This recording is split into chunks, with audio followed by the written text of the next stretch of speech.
और जब to in much information हो जाती है तो कई बार कॉन्फ्लिक्ट होता ही होता है। व्यास ने जब इस स्थिति का विचार किया तब उन्होंने सोचा ये जो माइक्रो से मैक्रो हुआ है इसको फिर से सीमित करना होगा, सबका सार मुझे लेना पड़ेगा, सबको इकट्ठा करना होगा। और फिर जब उनके मन में ये विचार हुआ तब उन्होंने वेदांत, वैशेषिक, योग, न्याय, मीमांसा, पुराण, उपनिषद, वेद, इन सब को एकत्रित करके अपने जीवन की अंतिम रचना को निर्माण किया, जिसको हम सब लोग श्रीमद् भागवत के नाम से जानते हैं। इसका ये समझना जरूरी था, विशेष जब आपने भाव रखा। हालांकि मैं उन्हें तो बता चुका था, फिर भी मेरे मन में विचार हुआ कि शुरुआत यहीं से की जाए।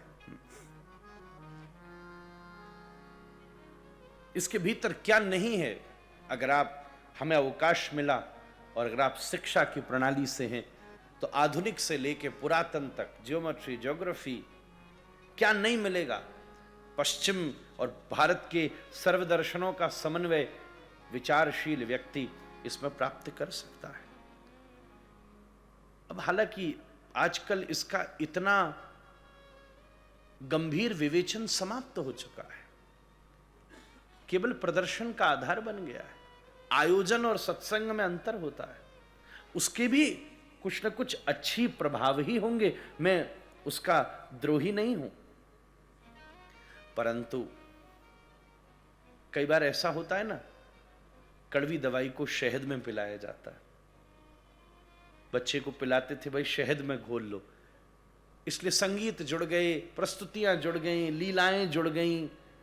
पर मेरा एक और निवेदन है गोयल साहब कि कम से कम शहद में घोलो, पर वो शहद तो प्योर लाओ, कहीं शहद भी तो मिलावटी ना आ जाए कि वो दवाई ही भ्रष्ट हो जाए। यहां तक तो सही था जब तक शहद ओरिजिनल था और दवाई मीठी कर देता था, पर जब तक शहद में भी मिलावटें शुरू हो गई उससे तो वो दवाई का ही असर जीरो हो गया। बताओ, खराब शहद खाने से और 10 बीमारी शरीर में शुरू हो गई। एक दुकान पर लिखा था शुद्ध देशी घी का माल मिलता है और तेल में बनी सामग्री खाने से धोखा नहीं हो जाएगा। जो तत्व ज्ञान परमहंसों की संहिता थी, समाज के अत्यंत वैदुष्यपूर्ण व्यक्ति जिसका विमर्श करते थे, उसको सरल करना अच्छी बात है, सस्ता करना कठिन बात है। सरल होनी चाहिए, सब तक पीछे तक आदमी, अत्यंत सामान्य व्यक्ति भी इसका अनुभव कर सके। I thoroughly agree with this. But ये साधारण नहीं है, सरल है पर साधारण नहीं है। दोनों चीजों में फर्क होता है। महादेव सरल हैं, जहां मर्जी बिठा दो, कहीं भी बिठा दो, पर इसका मतलब ये थोड़ी ना, मैं कुछ देख रहा था कि रेलवे लाइन पर ही बैठ के अभिषेक कर दोगे। इसका मतलब ये थोड़ी ना है। सरल हैं भाई, बिठा दो कहीं, ठीक कहीं बिठा लो, कोने में, घर में रख लो, मंदिर में बना लो, दरवाजे भी नहीं चाहिए महादेव को तो। पर इसका मतलब ये थोड़ी ना है कि तुम बाथरूम की टोंटी से पाइप जोड़ करके महादेव का अभिषेक करोगे। सरल कर देना और साधारण करने में बहुत अंतर होता है। संत सरल होता है, साधारण नहीं होता। भैया गैया सरल होती है, साधारण नहीं होती। कृष्ण बड़े सरल हैं, मट्टी में डोल रहे, पर साधारण नहीं है। राम बड़े सरल हैं, नंगे चरण घूम रहे, पर सबको पता ये साधारण नहीं है। बस इतना सा ही तो अंतर हमारे जीवन में सब कुछ सुलझा देता है। ऐसी व्यास के द्वारा रचित ये दिव्य श्रीमद् भागवत,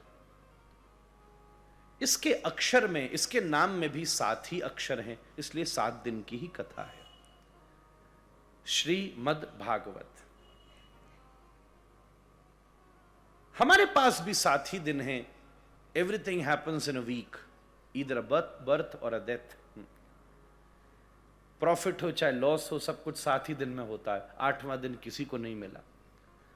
इसलिए व्यास ने एक नियम बनाया कि ऐसे तो जिंदगी भर सुनो, पर इसका मिनिमम कोर्स 7 दिन का होना चाहिए। इसलिए सप्ताह यज्ञ का विवेचन किया गया, 7 दिन में इसे सुना जाए।